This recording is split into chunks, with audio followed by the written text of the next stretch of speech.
HIV, AIDS. প্ৰথম অৱস্থাত HIV ৰূপে থাকে, পাছত গৈ AIDS-লৈ ৰূপান্তৰিত হয়। আৰু ই আমাৰ সমাজৰ বাবে ক্ৰমে বিষবাষ্পলৈ ৰূপান্তৰ হ'বলৈ গৈ আছে। Launching our report, Take the Right's Path to End AIDS, which brings a message of hope, unrelenting hope, but also a call of urgent action. হয়, ৰাষ্ট্ৰসংঘৰ এই বিশেষ প্ৰতিবেদন, যিখন প্ৰতিবেদন প্ৰকাশ কৰি উল্লেখ কৰা হৈছে এই ভয়ংকৰ কথাবোৰ।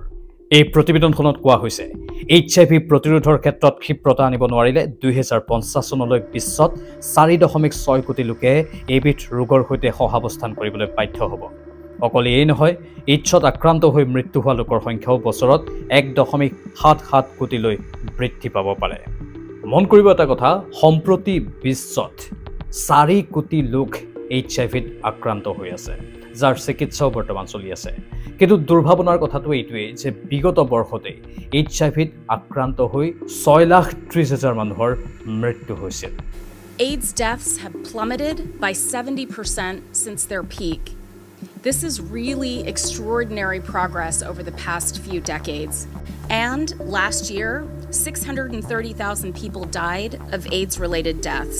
This is one every single minute, so about 45 deaths occurred in just the last 45 minutes we've been together. HIV এতিয়া এনে জটিল পৰ্যায় পাইছেগৈ যে প্ৰতি মিনিটতো মানুহৰ ঘনাই মৃত্যু হ'ব ধৰিছে। This is one every single minute, so about 45 deaths occurred in just the last 45 minutes we've been together. কিন্তু দুৰ্ভাগ্যজনক কথা এইটোৱেই যে এতিয়াও HIV প্ৰতিৰোধৰ বাবে যেনে ধৰণৰ পদক্ষেপ গ্ৰহণ কৰিব পাৰিব লাগিছিল, ঠিক তেনে ধৰণৰ পদক্ষেপ গ্ৰহণ কৰা হোৱা নাই। যাৰ বাবে ৰাষ্ট্ৰসংঘৰ এই প্ৰতিবেদনখনত কোৱা হৈছে যে আমি বিভিন্ন উন্নত চিকিৎসা পদ্ধতি উদ্ভাৱন কৰিলেও আমাৰ কিছু ভুলৰ বাবে সেই উন্নত চিকিৎসা পদ্ধতিৰ সুফল আমি লাভ কৰিব পৰা নাই। Take the Right's Path to End AIDS নামৰ প্ৰতিবেদনখনে উল্লেখ কৰিছে যে 2030 চনলৈ বিশ্বত এতিয়াও AIDS প্ৰতিৰোধৰ বাবে পৰ্যাপ্ত প্ৰয়াস চলোৱা দেখা পোৱা নাই। এতিয়াও বৈষম্যৰ বাবে এইবিধ ঘাতক ৰোগ সমাজৰ দুৰ্বল শ্ৰেণীৰ লোকসকলৰ বাবে প্ৰাণঘাতী হৈ আহিছে। মহিলা আৰু শিশুৰ প্ৰতি থকা বৈষম্যৰ বাবে তেওঁলোকৰ মাজত AIDS আক্ৰান্তৰ সংখ্যাও বৃদ্ধি পোৱা দেখা গৈছে। 2050 চনলৈ বিশ্বত HIV আক্ৰান্তৰ সংখ্যা মহিলাৰ মাজত বেছিকৈ দেখা পোৱা যাব। আনকি পূব আৰু দক্ষিণ আফ্ৰিকাৰ 22খন দেশত কিশোৰৰ তুলনাত মহিলাৰ মাজত HIV আক্ৰান্তৰ সংখ্যা বেছি হ'ব। তেওঁলোকৰ মাজত সংক্ৰমণৰ হাৰো বৃদ্ধি পোৱা বুলি এই প্ৰতিবেদনখনে উল্লেখ কৰে। আশংকাজনক কথাটো হৈছে যে বিশ্বত প্ৰতি বছৰে HIV আক্ৰান্ত হৈ আগন্তুক বছৰবোৰত প্ৰায় 1,77,00,000 লোকৰ প্ৰাণ যাব পাৰে। এই চিন্তাবোৰ আমি যে উল্লেখ কৰিছোঁ, এয়া আমাৰ নিজৰ ভুলৰ বাবে হোৱা কথা। এতিয়া অসমতো এনেধৰণৰ বহু HIV আক্ৰান্ত লোক আছে যিসকলে ড্ৰাগছ লোৱাৰ ফলত তেওঁলোকৰ শৰীৰত HIV বিয়পে। মানে এটা চিৰিঞ্জেৰে যেতিয়া একাধিকজনে ড্ৰাগছ লয় তেতিয়া তেওঁলোকৰ শৰীৰত এই ৰোগটো অতি সহজে বিয়পি যায়, আৰু সেয়া হৈছে বহু কাৰণত নিজৰ অদূৰদৰ্শী স্থিতিৰ বাবে। মানে বহুতে ড্ৰাগছ লোৱাৰ সময়ত নিচাত মাতাল হৈ পাহৰি যায় যে সেইটোৰ জৰিয়তে ড্ৰাগছটোৱে ইনডাইৰেক্টলি তেওঁলোককতো ইফেক্ট কৰেই, কিন্তু সমান্তৰালভাৱে সেই এটা চিৰিঞ্জ ব্যৱহাৰ কৰাৰ ফলতো তেওঁলোকৰ শৰীৰত যে মাৰাত্মক HIV বিয়পিব পাৰে সেই সময়ত তেওঁলোকে এবাৰো ভাবি নাচায়। মানে তেওঁলোকৰ নিজৰ ভুলৰ বাবেই এই ৰোগটো তেওঁলোকৰ শৰীৰত বিয়পি থাকে। ইফালে অসুৰক্ষিত যৌন কাৰ্যকলাপৰ ফলতো HIV বিয়পে, সেইখিনি আমি জানো, এইবোৰ আমি জনা কথা। কিন্তু আমি জনাৰ পাছতো আমি প্ৰিভেনশ্যন নলওঁ, আমি সাৱধানতা অৱলম্বন নকৰোঁ। যেতিয়া সাৱধানতাৰ কথা কওঁ তেতিয়াই বহুতে হাঁহিত উৰুৱাই দিয়ে। তই ইমান চিন্তা কৰনে? এনেধৰণে বন্ধুবৰ্গৰ মাজত হাঁহিয়াতৰ পাত্ৰ হ'বলগীয়া হৈ যায়। আমাৰ মানুহৰ তেনে কিছু ভুলৰ বাবেই আজি HIV ৰোগীৰ সংখ্যা ক্ৰমান্বয়ে বৃদ্ধি পাব ধৰিছে, আৰু 2050 চনৰ ভিতৰত এই আক্ৰান্ত লোকৰ সংখ্যা আৰু অধিক বৃদ্ধি পাব।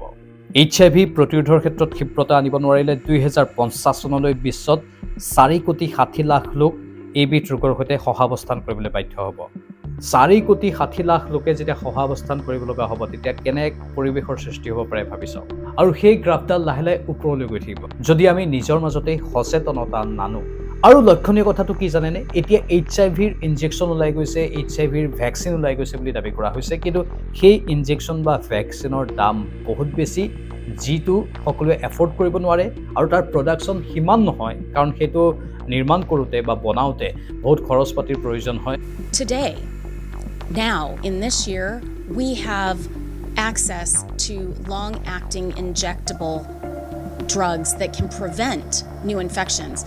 They are almost 100% effective at reducing new infections. Problem is that these prevention medications, these innovations, are not yet affordable and they are not yet accessible to all the populations and the subpopulations in countries that need them.